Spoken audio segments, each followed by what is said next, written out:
ప్రతి ఒక్కరూ multiple income source create చేసుకోవాలని మాట్లాడుతున్నారు.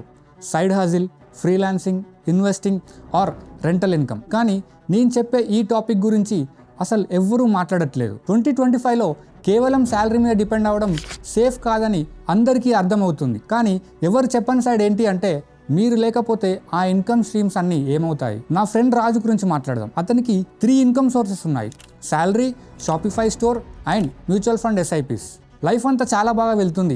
అతనికి యాక్సిడెంట్ అయ్యేంత వరకు బతికి బయటపడ్డాడు. కానీ హాస్పిటల్ బిల్స్ 12 lakhs క్రాస్ అయ్యాయి. దీనివల్ల బిజినెస్ పాజ్ చేయాల్సి వచ్చింది, SIPs క్లోజ్ చేశాడు అండ్ దీనితో పాటు లోన్ కూడా తీసుకోవాల్సి వచ్చింది. ఎందుకంటే హెల్త్ ఇన్సూరెన్స్ లేదు. అతను ఇలా అన్నాడు, నేను మల్టిపుల్ ఇన్కమ్స్ క్రియేట్ చేసుకొని లైఫ్లో అందరికంటే బెటర్గా ఉండాలి అనుకున్నాను.